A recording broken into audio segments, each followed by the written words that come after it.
So you're surrounded by Breitbart. So, okay. Folks,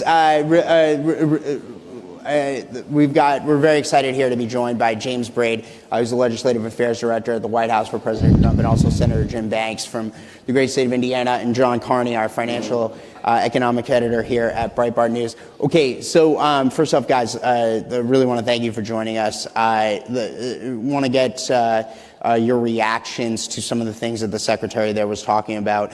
We'll start with Senator Banks. I mean, your thoughts on him talking about the growth numbers. I mean, 3% is just blows away expectations, and the broader vision that President Trump has for the economy. Yeah, all of the critics were wrong, and President Trump was right. And Secretary Bessent made this case so well. The numbers that came out this morning, they prove it. The Trump tariffs are working. Not just the revenue that is brought in, but what it's doing to restore American manufacturing is significant. And I would contend to you, by the way, that there's no state in the country that's benefiting more from the Trump tariffs than my home state, Indiana, the top manufacturing state per capita in the whole country. Immediately after the tariff announcement, I was so proud to be at the White House for Liberation Day. I've been in Washington now for going on 9 years, and one of the highlights of my time in Washington was to be in the Rose Garden when President Trump signed those tariffs on Liberation Day. And immediately, Matt, GM made an announcement in Fort Wayne, Indiana, where I live, that they were adding more workers, more overtime for workers to build trucks. Eli Lilly, the biggest pharmaceutical company in the country that's headquartered in Indianapolis, makes an announcement of $27 billion in pharmaceutical manufacturing that they're bringing to Indiana and America instead of China and Mexico. On and on and on. The new Honda Civics are going to be made in Indiana, not in Mexico. Made in America bicycle company comes to Columbus, Indiana, because of the tariffs. Announcement after announcement after announcement that we've had in Indiana because of President Trump's tariffs. So it's working. The economy the Trump economy is restoring itself, and American workers are better off for it. So the big point here is that President Trump was right, and all of the critics, and there were many of them in the Republican Party, there were many of them in the United States Senate, they were all wrong. And we're better off for it. James, I want to bring you in here, and then Carney, I want you to jump in and ask a million questions of these guys. We're going to have fun on this panel, guys, right? That was the serious stuff. This is the fun panel. So, so James, you've been on that note, what the senator was just talking about there. Yeah, there were critics inside the Republican Party, and they go back a long time. But I think that President Trump, the Republican Party now that they're seeing all of this stuff happen, is more unified behind President Trump than ever before. Talk to us a little bit about, because you're the kind of like the nuts and bolts guy, if you will, that moves the president's legislative agenda through Congress, right? Like the Legislative Affairs Director at the White House, you're in there like working with senators and congressmen and helping make the process go. So the Big Beautiful Bill, which is now Big Beautiful Law, in large part, because of the work you did for the president. But talk to us a little bit about your thoughts on where the party is now. So I think, and one of the things that we've been thinking about is you're seeing a paradigm shift in the legislature where, great, young freshman members like Senator Banks, Senator Schmidt, a whole, new cohort of Trump-focused and working-class-focused and populist-focused senators and congressmen have come in. So the legislature fundamentally as a people, in terms of people composition, has changed so significantly. The ideology and so many arguments, you alluded to, Senator, this tariff argument. Well, it seems like Trump was right about everything on tariffs. That's one leg of the stool. The One Big Beautiful Bill is another leg of the stool, keeping that tax surety, and the DREG is another leg of the stool. Legislators are buying into that vision. And I think the passage of the One Big Beautiful Bill is such a great example of that. Before, if you look in the first term, we were unable to pass the first reconciliation bill, and the second reconciliation bill didn't pass to December. The president, working with the congressional leadership, Speaker Johnson, Leader Thune, was able to keep everybody on the same page, negotiate the deals that needed to be negotiated, exert the pressure that in many cases needed to be exerted, and get it done by July 4th, kind of a great deadline, a great messaging deadline, but not anything that was really significant in the congressional calendar. We just wanted it done by July 4th, and he got it done. And so, the ideology is changing, the people are changing, and the output is changing. And so that's what we're seeing with events like this. My first question really is for both of you. So we have the one big beautiful bill. The economy is roaring, 3% growth. The inflation came in below expectations in today's report. So what's next on the legislative agenda? What are we doing? What are we looking at for the next 6 months and the next year? Well, I mean, I think, what the topic du jour is in Washington is how we're going to keep the government open. I think we're hoping that the Democrats do what they did in March and behave responsibly and ensure that, important services continue to remain available for millions of Americans, and they do the responsible thing and keep the government open. I think you saw an interesting event yesterday where there was a little bit of a scuffle between Senator Booker and Senator Klobuchar and Cortez Masto on the floor over some relatively non-controversial police bills. Senator Booker generally felt that they didn't push back enough on the administration. So you had a rare incident of D-on-D violence spill out into public, and that's really what they're facing here on the government funding deadline is, are they going to move responsibly and show that they can cooperate, that they're not afflicted with Trump derangement syndrome? Or are they going to listen to the radical voices like this mayor of New York City that they just elected and engage He's not in mayor yet. or soon to be mayor of potentially of New York City, the socialist. Are they going to engage in that brinkmanship? And so that's really the big thing. And then obviously, I think the speakers said, and I think it's certainly a topic of conversation. We'd like to do another reconciliation bill. We're kind of working on and trying to figure out what that looks like. But I think those are kind of the two big ticket items that are coming up down the road. One of the threats to the Trump agenda are the federal courts. We've seen them freeze executive orders over and over again. There's actually a threat to the trade agenda as well, where the courts are threatening to say the president doesn't have the power to put on these tariffs. So one question I have, Senator Banks, would the Senate consider legislation to affirm the president's authority in this manner? I mean, they're working. He's doing it through executive orders, through existing legislation that I think he, does grant him this authority. But, just to make sure the courts can't stop it, wouldn't it make sense? Pass a bill that says, yes, President Trump can put on these tariffs. It makes a lot of sense. And to James's point, I've been thinking a lot about this. The Democrats are so good when they have power of going all in. Right? They do everything that they can do in a short period of time, and Republicans suck at that. Until now, this is the first Republican president that we've ever had who plays offense instead of defense. So the Democrats go all in, they pass their agenda, and then when Republicans get a majority, they scale it back 20, 30, 40%, and that's how this game in this town has been played for a long time until President Trump came. So the big message right now is that we have a short window of time to go all in, and we have the president to make it happen. So what do Republicans have to do to make the gains and the successes that we've already had in just 6 short months permanent? We have to codify it. Mm-hmm. Congress has to pass more laws to do it. I say all the time at home and in Washington, this is no time for squishy Republicans. We still have a few of them, not as many of them as we did when I first got to Washington in 2017, when I got elected to the House for the first time when President Trump came in the first term.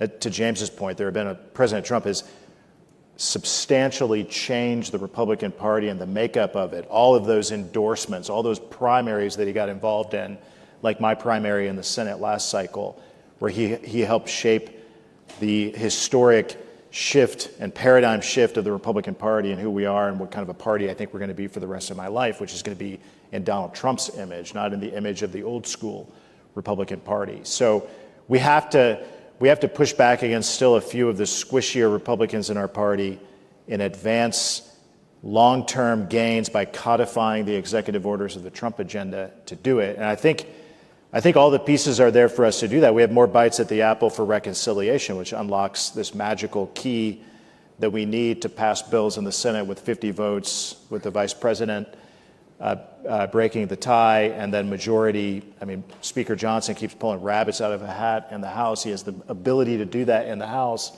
And I think Leader Thune has shown backbone as well in the Senate. So if we can get 50 votes in the Senate and a majority in the House, and I'd like to see us, for example, Matt, codify the Trump tariffs in a second reconciliation bill. I mean, the revenue that comes from that is significant, and it makes one big thing that President Trump has done permanent, so that the next president, if it can't undo it, like Biden did Right. 4 years ago. The other great thing about actually codifying the tariffs would be the CBO would then be able to score it as revenue. Right now, they don't count it at all. That's exactly right. You guys don't get any credit, so they say the one big beautiful bill increases the deficit. They don't count the tariffs, and it makes it much harder to repeal the tariffs from a new president if you have a CBO that will say that will increase the deficit because we'll lose the revenue. Right. To James's point, though, 2017. It's a history lesson for all of us. The president's elected by the American people to disrupt Washington. And he comes to Washington and he's fighting against a speaker and a Senate leader of his own party who weren't aligned with him. That's totally different today. And the other big difference is, as James pointed out, because of that fight in 2017 with his own party, we didn't get enough done in 2 years to keep majorities. This time, President Trump has said, we're going to do as much as we can, as fast as we can. We're not going to waste a single day. And the positive outcome of the big, beautiful bill is already being felt by our voters at home, giving us the wind behind our backs to keep the House majority, grow the House majority, keep the Senate majority, and keep up this progress for another 2 years. So there's a couple of things there that I want to zone in on, and James looked at me when he mentioned Paul Ryan, because we were talking about this the other night when we were getting ready for this. There was a moment a decade ago, I think now, right, James? So I've known James for a long time. It was right around the time, I think, that Paul Ryan was elected Speaker, which was late 2015. And this is before Trump had won the first time he won the primary. I remember the two of us were out at an establishment, I think, called Union Pub in Washington, D.C., a bunch of Republican operatives and media people, and everybody's all hanging out there. And the two of us are the only two people in the whole place that think that Donald Trump's going to win the election next year, not just the primary, but the general election, and that Paul Ryan's not going to last as Speaker of the House. And everybody's looking at us like we're crazy people, right? Like literally thought we were insane. Yeah, literally thought we were insane. Well, look at where we are now. And I think that the senator has made a couple of important points here about how it's felt like over the course of this, past decade or so, that the establishment always kind of ekes it out at the end, right? The swamp always wins. It feels like the casino, the house.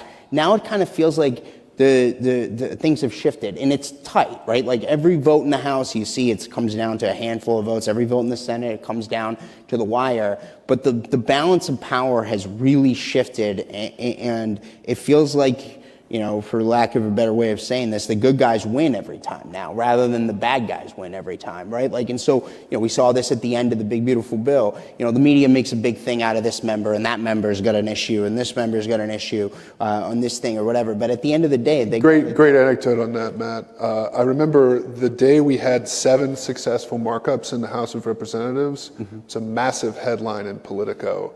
Problems piling up for GOP mega bill. And I'm just kind of looking at the situation and going, I don't know. I mean, it's progressing as good as it can possibly progress. So we did get a lot of negative media coverage that was unwarranted. Right. So how do you take this to the next level in a future legislative package? How do you continue to keep this momentum going? So it's not like the big beautiful bill is passed and okay, we're done for the year. No, we're not. Right. There's still 6 more months in this year. So what do you guys have next on tap? Well, so I think, you want to continue the momentum of the last 6 months, which, we keep trying to look at and figure out Republican Congresses that have been more productive than this one. I don't think one exists in living memory. I think you probably have to go back to the pre-World War II, just looking at the sheer magnitude of the accomplishments. I mean, the biggest GOP accomplishment of 20 years was welfare reform. Well, this One Big Beautiful Bill reformed 2 larger welfare reform programs. So it's 2x, and that's just a component of the One Big Beautiful Bill. I think what you have to do is, one, I mean, members need a little bit of time to take the temperature down. 2, we need to continue to do what we've been doing, which is skillfully negotiate the space between some of the old line establishment that still is in the Congress and the new populist wave, strike that balance and continue to push forward by, having the president, who's a master negotiator, chart the course for the Congress and continue to keep the pressure on for achievements. Well, I wanted to invite you, as you look forward, when you guys go back to your constituents, I'm sure they're also, while they're very happy, no tax on tips, no tax on Social Security, they probably do want to know, okay, and I think this is a mistake the Republicans made back in the first Trump administration. They went into the midterms without a very robust agenda. They were able to say, well, we're supporting Trump, kind of. I think this time there's a much better argument for elect more Republicans than they did last time. I just wanted your thoughts. Yeah, President Trump has never been more popular in the state of Indiana than he is today. I think to your point, I mean, right. The proof is in the pudding, and he's been very effective. He's been effective because he's changed the party, and the party is helping him put wins on the board for America. But we got to keep up the progress. We got to make homes more affordable for working class families. It costs too damn much to build a house and to buy a house for any working class family in this country, and we got to bring down interest rates to make that happen, but also roll back regulations and focus on that. And there are a lot of us who are doing that. President Trump is. I mean, all the things that conservatives have talked about for decades, President Trump is making happen, like completely dismantling the federal role in education by eliminating the federal Department of Education. We got to make it happen, and he needs legislative help to do that. The secretary and the president are laying the groundwork for it, but Congress has to help. Are we good? That's actually a great topic. Are we going to see legislation to end the Department of Education? Because the courts have let them fire half of everybody. I don't think they'll let them fire 100%. So is that going to move? There is legislation. Will it move? We have to have the backbone to make it happen. And I think the administration, the president, and the secretary are doing everything that they can, literally everything that they can to set the groundwork for it. I mean, they've moved student loans to Secretary Bessent's portfolio, which was the biggest part of the federal Department of Education before. So it's that all of the work is being done to make it happen. Why does it matter? I mean, as a dad of 3 kids in high school and middle school, I don't want the federal government involved in my kids' education. And when we talk about long-term gains for our country, this is a significant moment of time to get things done like that the conservatives only talked about for 30 or 40 years that President Trump is making happen. There's so much more. I mean, a laundry list of things that we can and should make happen. We should codify President Trump's immigration policies. I mean, that first and foremost, that should be done, but we still have squishy Republicans in the Senate who are pushing back, and even some Republicans in the House who are pushing for pro-amnesty type legislation as well that we have to fight against. But we need to codify it to make it permanent, to make sure that we don't go back to immigration policy. I love your point about we don't want the federal government involved in our children's education, because under Biden, the federal government was saying, we don't want you involved in your children's education. So this is 100% turnaround of the paradigm. Yeah, the Democrats are the best thing that we have going for us. I mean, they are so crazy. I presided in the Senate, the vice president's chair yesterday when the food fight was going on between Booker and the other Democrats, and they are truly crazy, and they are so far off base of where America is that's good for us. Right. We have a short period of time to seize the moment, and President Trump is giving us an opportunity to do that, to do more, to do it as fast as we can, and to make it permanent. Yeah, so on that note, Senator, too, and I would ask this question to both of you guys, but Senator Banks, if you want to answer it first. We're headed into a midterm election here next year. In a normal midterm election after a wave year like 2024, you would see the pendulum almost certainly swing back the other way. That might happen, I don't know. But at this point, it really does look like it's a coin toss as to whether or not which party is going to control the House. And Republicans, if you look at the Senate map, look pretty good at their shot of holding the Senate. It does seem like the way that the Democrats have gone over the course of this, last couple of years during the Biden era, and even this year, I mean, with the Mamdani guy, and they have another one up in Minnesota, this Omar Fatah guy or whatever, total crazy person, right? That they're electing as mayors. Or winning primaries, and then they're probably going to win the mayorship. But the point is that it does seem like Republicans have a decent shot to defy history. Your thoughts? Yeah, totally. I mean, the Democrats are drifting further and further to the radical crazy left. The Wall Street Journal poll, a bipartisan poll, a Republican pollster and a Democrat pollster, Wall Street Journal, over the weekend, said the Democrats have never been more unpopular than what they are today because they're batshit crazy.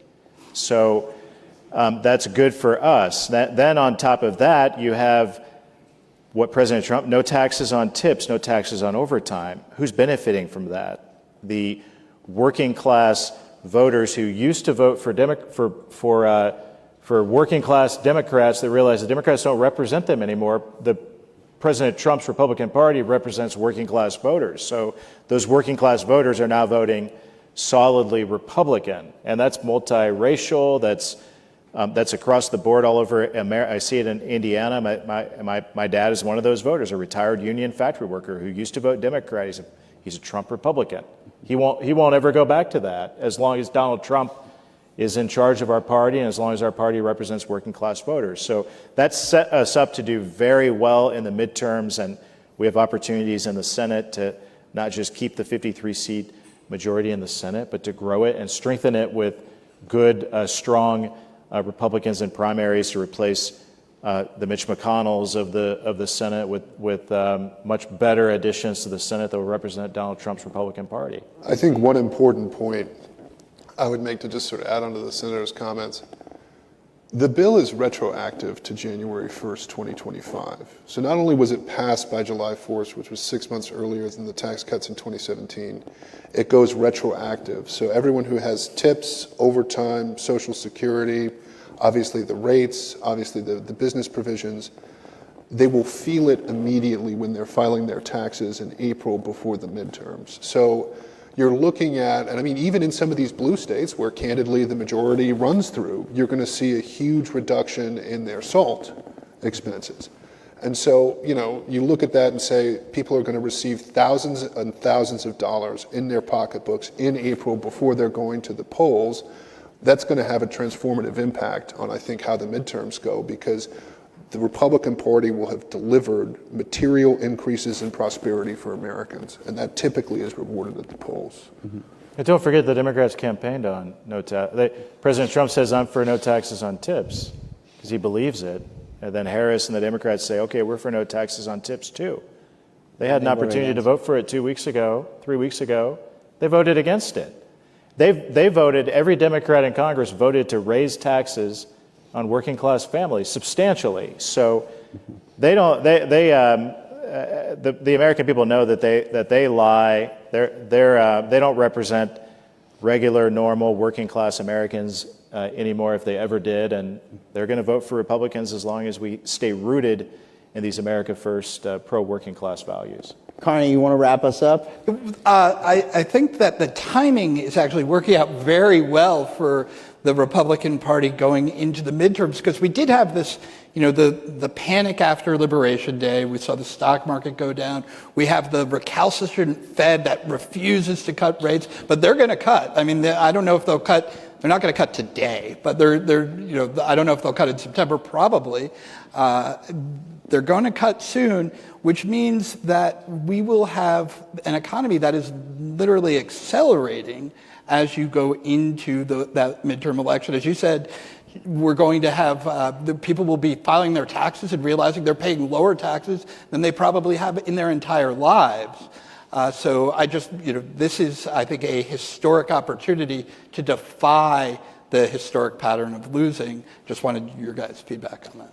I think one point I'd make to that is the map is very favorable. So, there are only 3 Republicans in the House and Kamala won districts. There are 13 Democrats and Trump won districts. Don't want to get too far into this, but obviously we're seeing reporting that a number of different states have decided to pursue changes. And so, I think that there's a great opportunity to defy history. I think you combine, a fairly favorable map with an unprecedented series of legislative achievements. And, I think that one of the things that the Republicans haven't done, and the president's preached very, very directly, is unified. Unity, he's sort of a constant message of unity. Without the type of infighting that we saw in the first term between the leadership and the president, I think we have an even better chance. So I do think that the party is well set up to defy history, both because of its achievements, because of the map, and because of the leadership that it has in President Trump. Thank you. I think that's about all our time. Thanks for being a part of this. And I think this actually is a historic moment, because what we're seeing is, as you guys were saying, this is a united Republican Party. This is a Republican Party that got past the divisions of old and now is working to the future. You guys have been an essential part of that. So thank you very much. As an American citizen, I want to thank you. And on behalf of Breitbart, thanks for being here.